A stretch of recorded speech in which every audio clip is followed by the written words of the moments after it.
Hermanos y amigos, hoy empezamos nuestra serie de septiembre. Una serie con olor a cueca, con olor a anticucho, con olor a empanada, una serie con olor a su asadito, ¿cierto?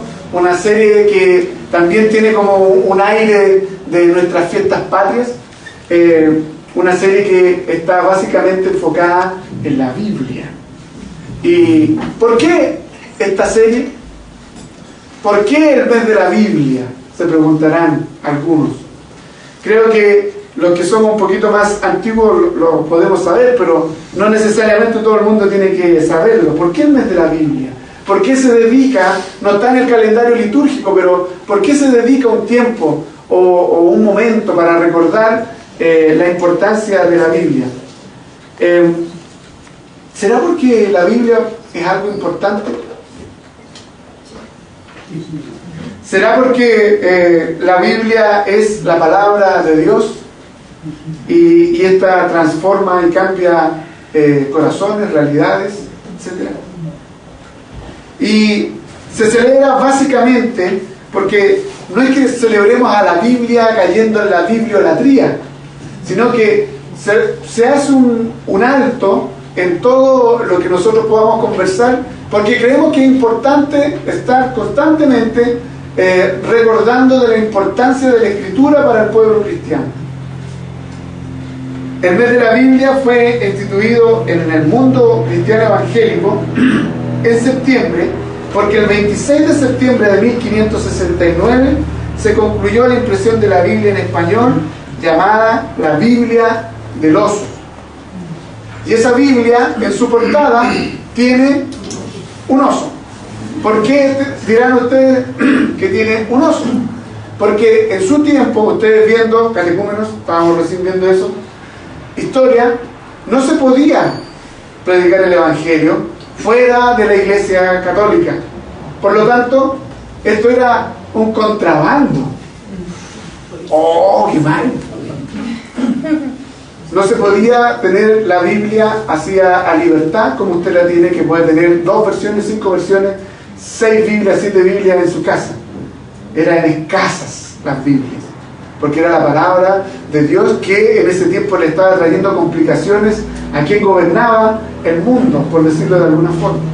Entonces estaba prohibido que usted pudiese llevar algo religioso, sobre todo la Biblia. Entonces, ¿qué hicieron? A este libro, la Biblia, le pusieron esta tapa para que cuando lo fiscalizaran, si usted iba con algún libro, no es la Biblia, es un libro común y corriente como cualquier otro, y usted pasaba sin ningún problema. Entonces, por eso la importancia de este mes de la Biblia, porque se tuvo la bendición de que en 1569 se traduzca la Biblia al español. Gracias a Dios, porque hoy tenemos la Biblia en nuestras manos, en nuestro lenguaje, incluso hasta en el lenguaje que más actual, podemos decirlo, en mapudungun, está en romané, en nuestra propia cultura, en nuestro propio país. Y eso es gracias a que alguien se preocupó en ese tiempo de que la Escritura, la Biblia, tiene que ser para todos, no solamente para un grupo pequeño, el grupo de élite. Por eso, mes de la Biblia, ¿ya? Así que no se le va a olvidar esta fecha, este tiempo, y por ello contamos con la bendición. Al final del culto usted se va a encontrar con un stand ahí afuera de la Sociedad Bíblica que está compartiendo con nosotros. Trajeron libros, Biblias, para que usted pueda ver, comprar si le interesa algo. La Sociedad Bíblica es una sociedad de la cual nosotros como Iglesia Presbiteriana hacemos parte, compartimos con ella, la promovemos y le ayudamos también. No es mucho lo que le ayudamos, hay que ser sincero, pero en lo que es la ofrenda a nivel de Iglesia Presbiteriana de Chile. Pero ellos todo lo que reciben en alguna forma lo llevan para misioneros, lo trabajan en misiones, y básicamente es poder hacer estas traducciones. El Nuevo Testamento al romané surge a raíz de la Sociedad Bíblica. Así que los gitanos tienen su Nuevo Testamento en su idioma a raíz de la sociedad bíblica, y eso es algo maravilloso. Ellos tienen, ahora les falta el Antiguo Testamento, y para que eso pueda ocurrir hay que nosotros también tenemos que apoyarles. Y lo mismo con el Mapudungun World. Ya también la sociedad bíblica es la que ha llevado prácticamente ese trabajo de traducción. Por lo tanto, hermanos, si al final del culto usted va a poder compartir ahí con los hermanos de la sociedad bíblica. Y a raíz de todo esto, preguntémonos, ¿qué es la Biblia? ¿Qué es la Biblia? ¿Se ha preguntado usted eso? ¿Por qué tiene ese libro en la mano? O en el iPad, en el smartphone. ¿Por qué lo tiene ahí? ¿Por qué no tiene otro? La Ilíada. ¿Por qué no tiene, no sé? ¿Ah? ¿También? ¿Ah? Don Quijote. O Don Quijote de la Mancha. ¿Por qué no tiene otro libro? ¿Y por qué tiene ese libro y cuando usted necesita, cuando usted tiene algo, un hambre de aquí de adentro, de lo profundo de usted, usted va a ese libro y no va a la Ilíada y no va a Don Quijote? ¿Por qué usted tiene aquel libro? ¿Qué es la Biblia? Es una pregunta digna de realizar y creo que en este mes lo vamos a poder ir compartiendo y respondiendo. Pero en términos así bien sucintos, la Biblia es conocida como el libro de los libros. El libro de los libros, porque comprende una cantidad de 66 libros entre el Antiguo y el Nuevo Testamento, que comprende 3 idiomas, por ejemplo: hebreo, arameo, un poquito de arameo, no es mucho, y griego. Hebreo Antiguo Testamento y griego el Nuevo.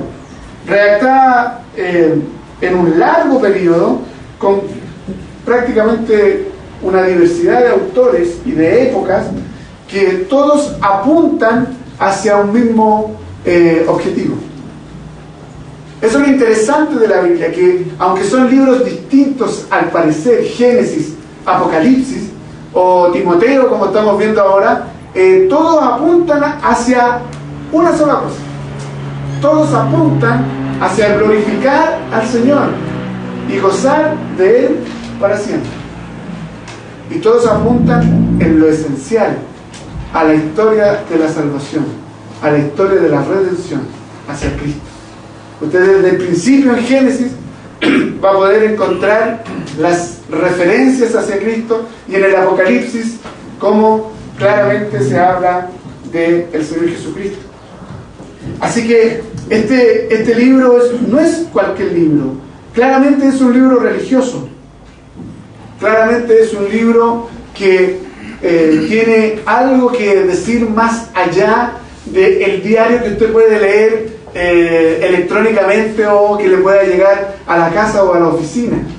Es algo que produce un cambio, que produce una alimentación. Es algo que no toda la literatura puede realizar. Así que nosotros podemos ver, y qué bueno lo que hizo el hermano Pablo de leer los textos, porque me hizo todo el contexto prácticamente de esta carta. Y quisiera invitarles, estimados, a que pudiésemos ver lo que estamos leyendo. La segunda carta del apóstol Pablo a Timoteo. ¿Por qué carta? Porque en ese tiempo se escribían cartas. Eran papiros. Hoy nosotros no tenemos idea de esas cuestiones. ¿Ah? No tenemos idea de la tinta, no tenemos idea de la pluma, no tenemos idea de que ese papel había que hacerlo de una forma bien compleja, el proceso era bien complicado, no cualquiera escribía, no cualquiera tenía acceso a esta tecnología del momento, ¿cierto? Pablo utilizaba la tecnología de punta. ¿Sabían ustedes o no? Era 3G, no, ahora es 4G LTE, ¿cierto? Esa es la tecnología de punta en el celular. Pablo utilizaba la tecnología de su momento. ¿Ah? O sea, nosotros tenemos que andar también a la vanguardia para poder compartir el Evangelio. Y en esta carta, en esta epístola, que también se llama, es una segunda carta que le manda el apóstol Pablo a su hijo espiritual Timoteo. Pero en las dos cartas, nosotros no podemos dividir las dos cartas para poder entenderlas. Las dos cartas tienen un sentido profundo de intimidad de un padre y un hijo. Eso es muy interesante. Por eso es que Pablo lo reconoce como su hijo espiritual, ¿ya? Y tiene la idea, el objetivo de preparar a Timoteo y de exhortarle, advertirle, como una cosa bien extraña, como advertirle, exhortarle y corregirle a la vez, de todo lo que estaba viviendo en su momento y de todo lo que estaba pasando y cómo él debiese llevarse, cómo él debiese conducirse en su vida. Y Timoteo era un hombre joven. Estas cartas casi siempre, lo hablábamos el otro día, estas cartas casi siempre se expone hacia los jóvenes. Pero no le vamos a poner una edad cronológica, vamos a poner como que estas cartas son para usted y son para nosotros. Porque son cartas para la iglesia del Señor. Y nosotros tenemos que sacar de ella lo que el Señor tiene para nosotros. Y mire, en esta segunda carta de Pablo a Timoteo, en el primer capítulo ya empieza hablando de la exhortación a la fidelidad. Timoteo tenía que ser fiel a Dios y fiel a la Escritura. Luego, en el capítulo 2, le dice que no tan solo tiene que ser fiel, sino que el que es fiel es un hombre aprobado delante de Dios.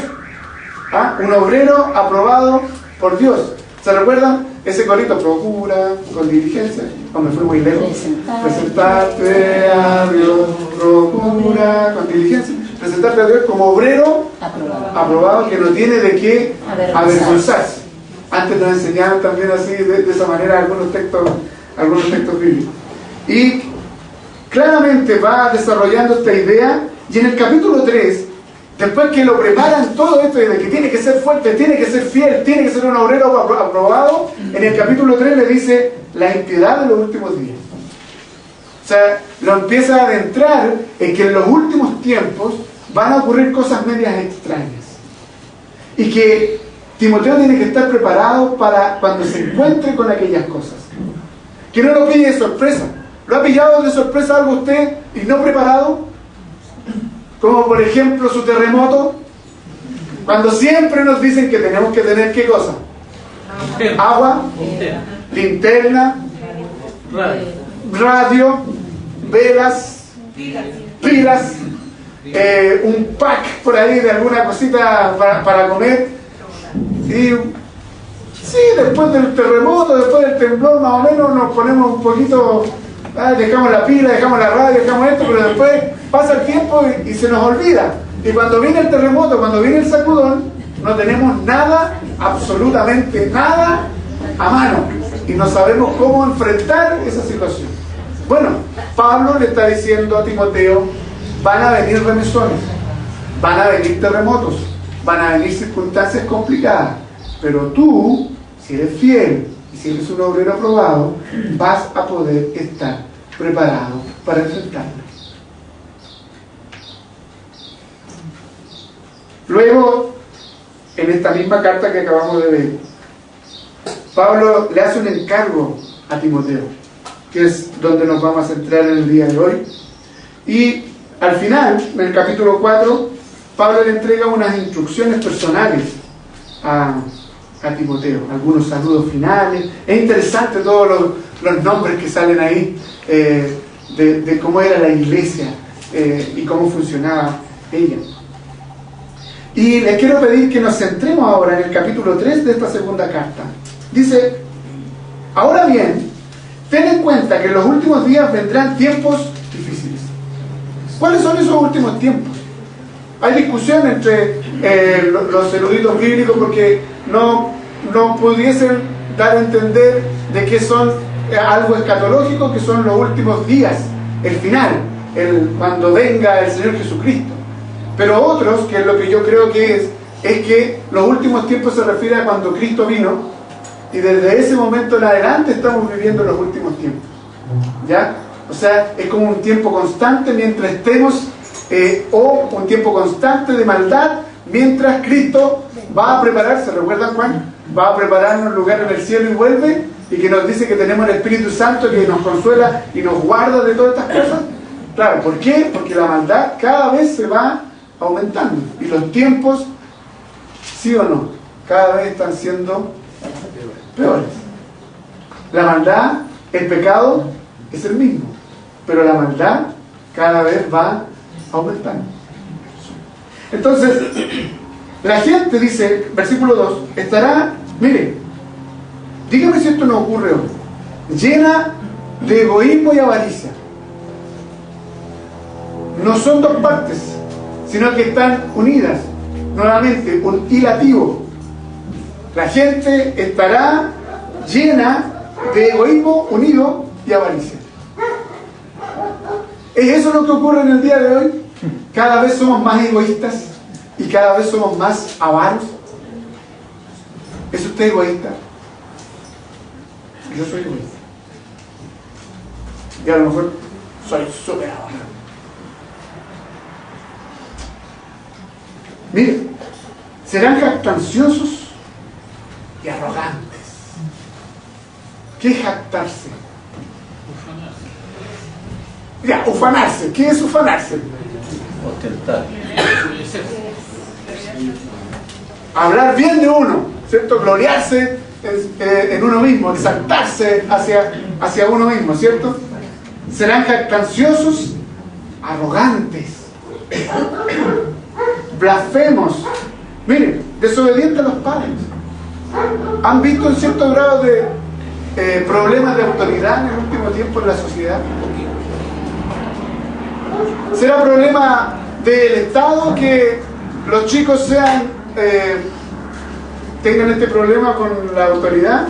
¿O será problema que está partiendo desde el núcleo, donde ya no hay prácticamente autoridad?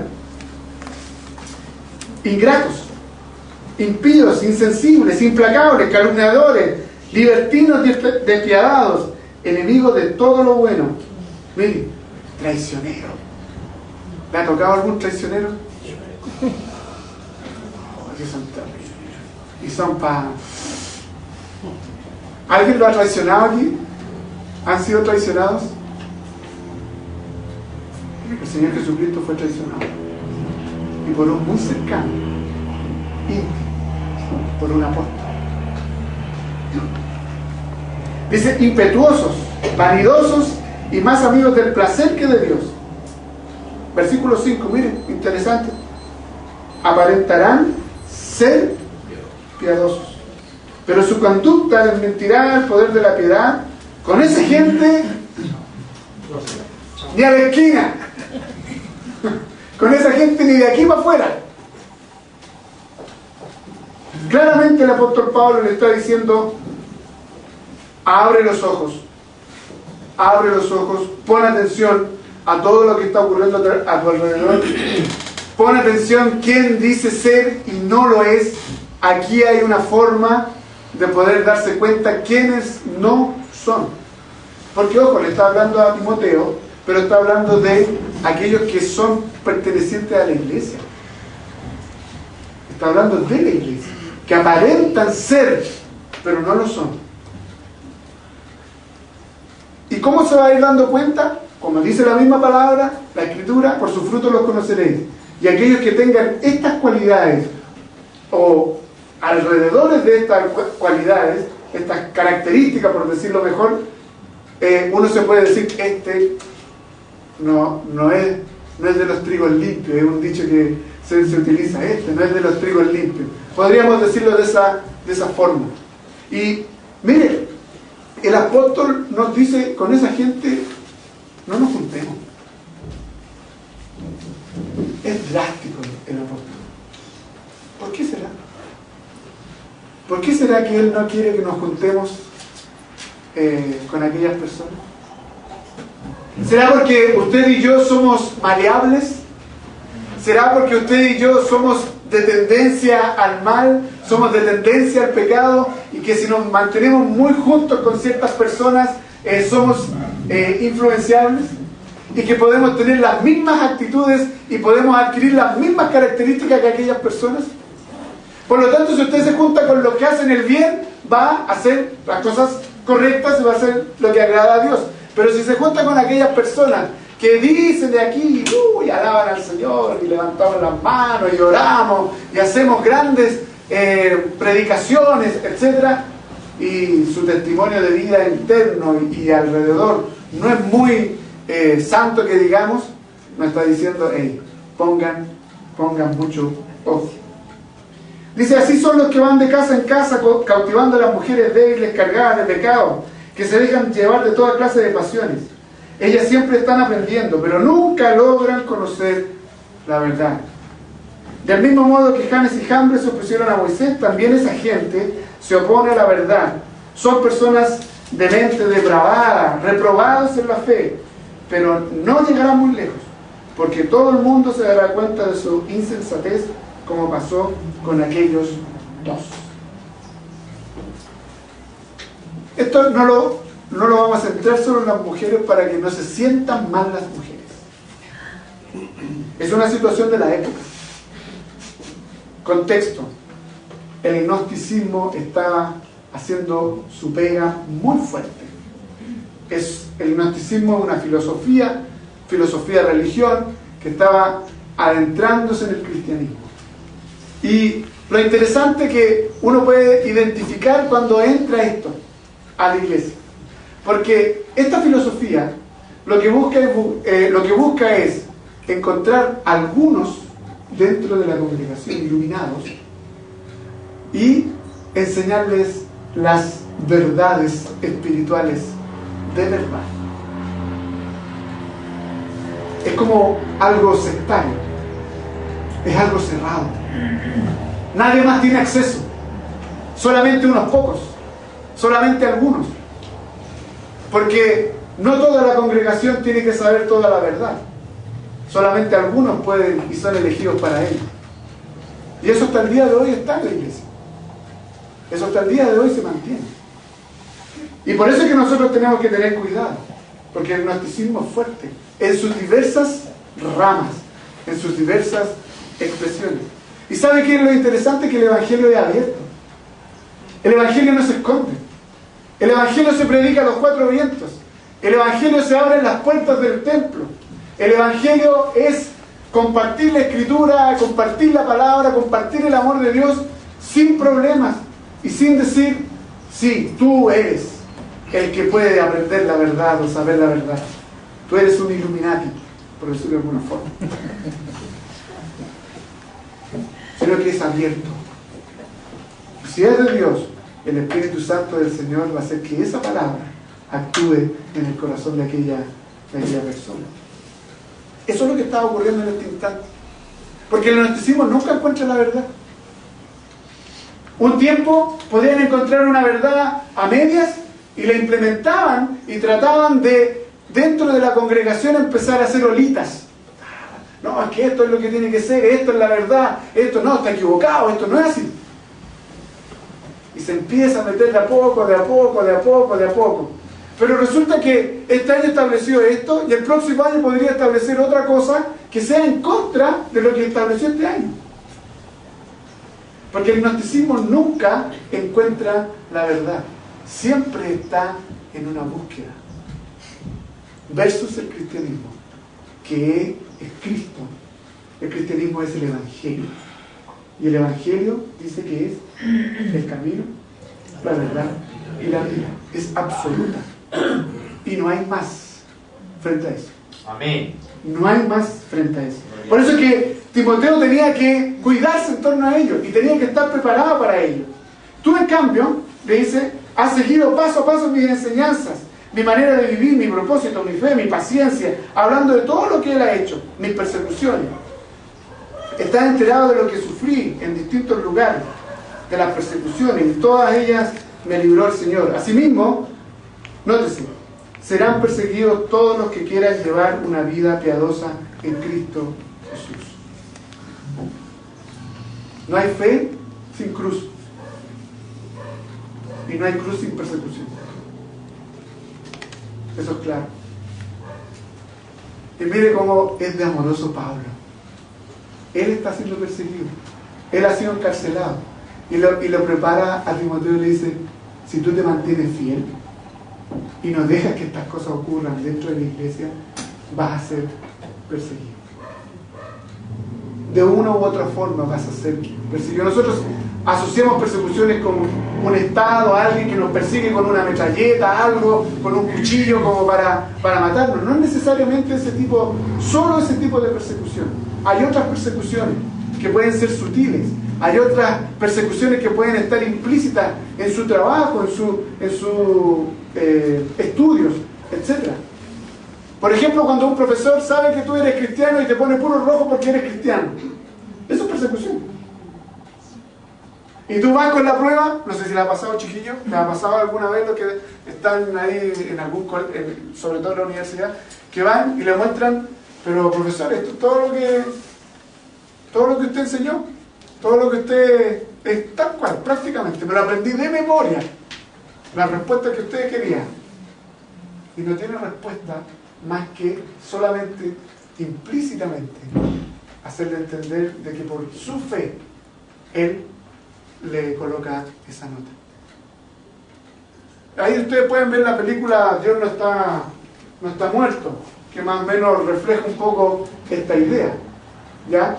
El solo hecho de no creer, o sea, el solo hecho de creer ya tenía reprobado el ramo, esa onda. Y ustedes dirán, no, pero eso no ocurre. Eso ocurre. El solo hecho de cuando tú te muestras cristiano, no un santulón, un cristiano, que cree en Cristo y que estás en un proceso de restaurar tu vida y de cambiar tu vida en el trabajo, y los compañeros te empiezan a hacer el serrucho ahí, o el jefe, el solo hecho porque es ateo o de otra religión, también te agarra mala y te empiezan a descontar y te empiezan a encontrar todo malo y al final te echan o te suspenden o te mandan de un lugar a otro, a otra zona de trabajo, etc. Existe esa persecución santiago. Pero no podemos ser tampoco light en bajar esta idea de la persecución, porque nuestros hermanos en Cristo sí están siendo perseguidos. Todos los días están en las noticias. Todos los días salen niños cristianos degollados, hombres ahorcados, mujeres violadas. No sé si se recuerdan una campaña que había hace un tiempo de que liberaran a una mujer que estaba condenada a muerte por el hecho de haberse convertido de musulmán a cristiano. Gracias a Dios se pudo liberar, pero por una. Ustedes no saben la cantidad de muertos que hay detrás de esa liberación. Entonces Pablo le dice, prepárate, porque la cosa se va a poner aún más peligrosa de lo que yo estoy viviendo en este tiempo. Y por eso le dice, asimismo serán perseguidos, mientras que esos malvados embaucadores irán de mal en peor, engañando y siendo engañados. Miren, es un círculo vicioso de que aquel que no conoce a Cristo va a estar siempre. Va a engañar, va a mentir, va a hacer toda la maldad, pero también se la van a hacer a él. Pablo está diciendo, rompe con aquello. Versículo 14, pero tú, miren, permanece firme. Fiel. Firme y adelante, huestes de la fe. Firme en lo que has aprendido y de lo cual estás convencido. Esto no es un convencido de en la próxima encuesta o en la próxima estadística cambio de opinión. Es un convencido de la obra del Espíritu Santo en el corazón. Es un convertido, podríamos decirlo. Es un regenerado. Es alguien que ha sido cambiado y transformado. Tú estás convencido, pues sabes de quiénes los aprendiste. Desde tu niñez conoces las Sagradas Escrituras. Por eso la importancia no es, hermanos, amigos, lavarle el cerebro a los niños. No es, la religión no es el opio del pueblo. Para nosotros que creemos en Cristo, para nosotros que creemos que la Biblia es la palabra de Dios, es vida. Y queremos que nuestros hijos conozcan la verdad y la vida y vivan en torno a ella. Si usted conoce la vida, ¿no va a querer que sus hijos conozcan la vida también? Si usted conoce la verdad, ¿no va a querer que sus hijos también conozcan la verdad? Si usted conoce el camino, ¿no va a querer que sus hijos también conozcan el camino? Por eso que hay que instruirlos, aunque no les guste. Si desde el vientre, desde cuando se une cada una de las células, ya estamos rechazando todas las cosas que vienen de Dios.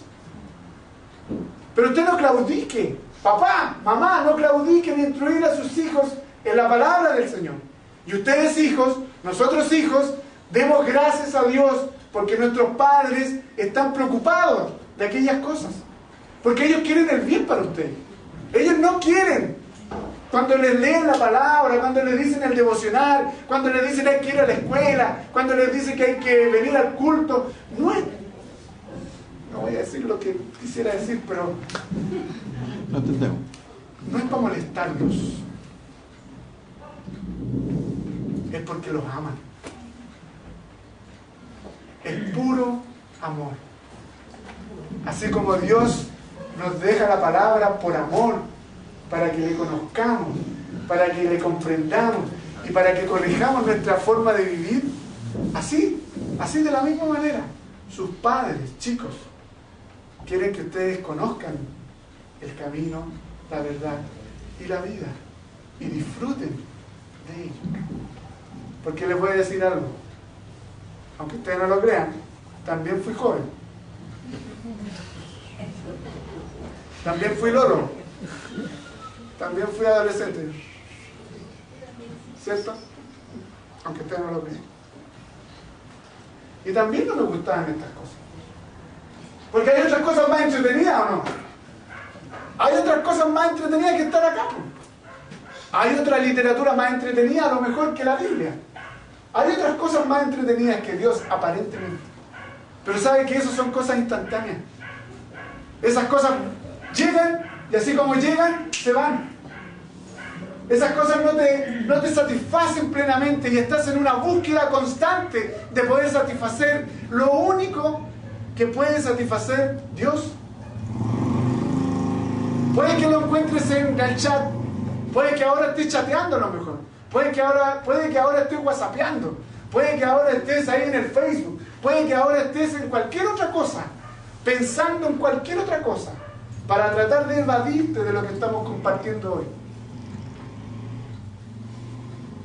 Pero déjame decirte que el amor de Dios te alcanza profundamente y te va a ir a buscar y te va a inquietar hasta donde sea y por cuanto sea y como sea, hasta que tú vuelvas tus ojos hacia Cristo.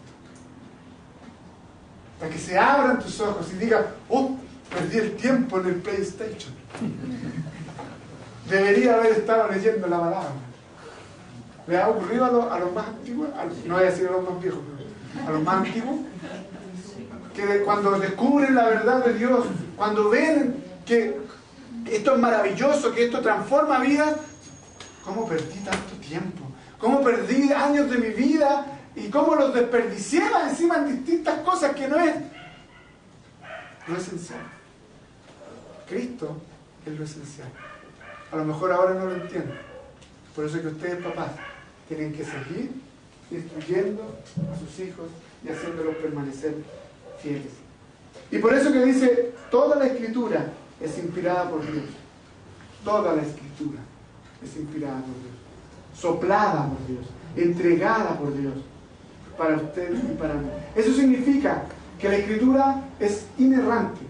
Aquí hay varios principios. La Biblia no tiene errores. La Biblia es infalible, la Biblia no tiene fallas. Muchos creen y quieren hacernos pensar y sentir de que la Biblia tiene problemas.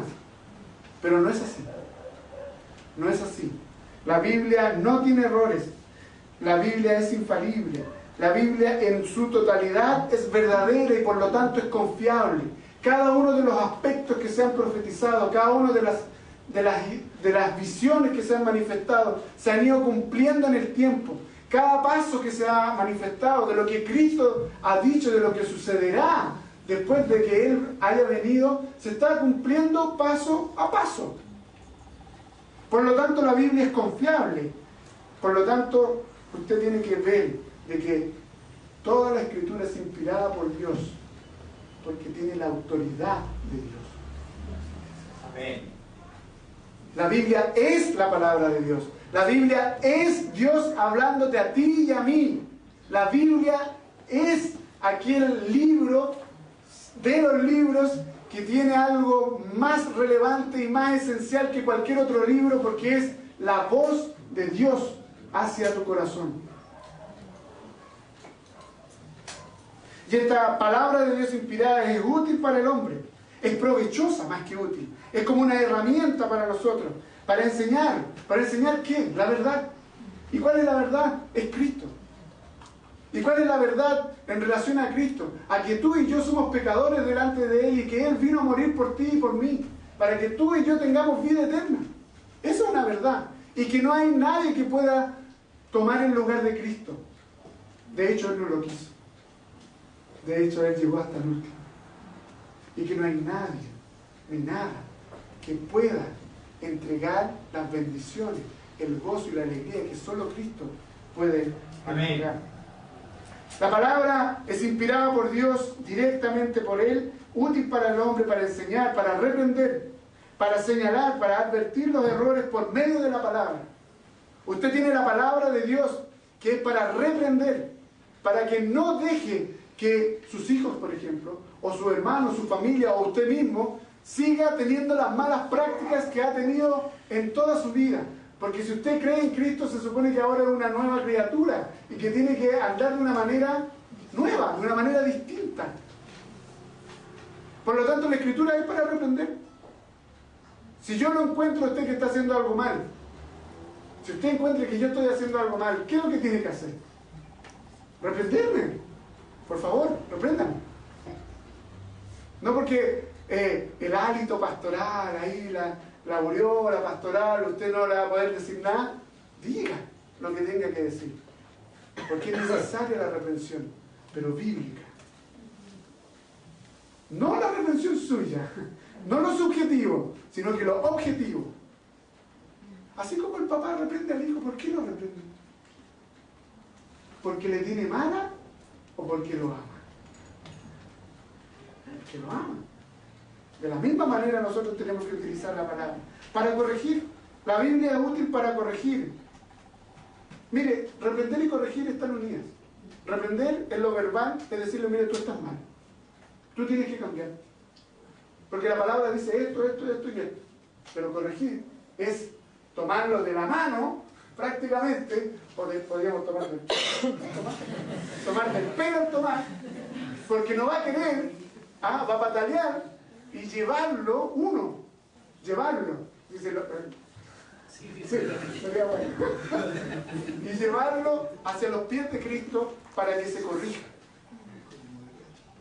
¿Usted ha tenido la oportunidad de plantar un arbolito y que se supone que debe salir hacia arriba y de repente va y empieza a agarrar hacia donde puede encontrar apoyo? Miren, interesante. Los arbolitos se van hacia donde pueden encontrar apoyo. Y nosotros decimos que crece chueco. Nada que ver. Necesita apoyo para poder crecer y fortalecerse. ¿Qué es lo que hacemos? Ponemos un palo, un tutor. Bueno, un tutor que es un palo o un plástico no sé, ahora yo he visto que le colocan también cañerías de plástico y lo amarran y pasa por un buen tiempo eso amarrado, y después usted lo saca y el arbolito ya se fortaleció y ya avanzó, pero fue corregido. Yo no puedo decir, pucha, el árbol, nada que ver. Oye, árbol, corrígete. Crece como tienes que crecer. no va a crecer, porque él necesita apoyo, necesita crecer de alguna forma y va a buscar donde le puedan dar eso.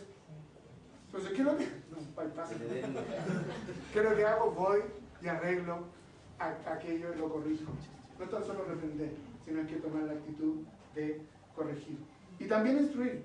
Instruir significa entrenar, disciplinar, formar un hábito en nosotros. Y eso es lo que nos cuesta. Somos malos para orar, somos malos para leer la palabra, somos malos con un montón de cosas. Pero la misma Escritura, mire lo gracioso de esto, lo bendito de esto. La misma Escritura nos trae y nos corrige, nos reprende, para que podamos llegar a obtener estos hábitos. Y el texto dice que a fin de que el siervo de Dios esté enteramente capacitado para toda buena obra. El siervo de Dios es usted. Es todo creyente en Cristo como su Señor y como su Salvador. Dios usa la palabra con todas estas características de enseñarnos, reprendernos, corregirnos y instruirnos, entrenarnos para buenas obras. Pero no una buena obra de acción social, sino que estas obras que fueron preparadas, como dice Efesios, desde antes de la fundación del mundo, para que glorifiquemos al Señor. Una buena obra es amar a tu esposa, amar a tu esposo. Una buena obra es corregir a tus hijos. De repente se nos dice, no hay que decirle nada a los niñitos porque se trauman. ¿Han visto algunos de los humoristas que dicen que ahora que para despertarle hay que calentar un algodoncito y empezar a hacer para que los niños no se sientan mal y que no despierten de malas pulgas? Bueno, eso es un error hacerlo de esa manera, pero tampoco se trata de sino que al crearle el hábito no van a tener ni necesidad ustedes de decirle levántate, despiértate, te tienes que ir al colegio, tienes que ir a la universidad. Va a ser solo, pero necesita de usted, así como nosotros necesitamos de la palabra inspirada de Dios para nuestra vida. Que el Señor les bendiga y que podamos saber, aprovechar y disfrutar la palabra de Dios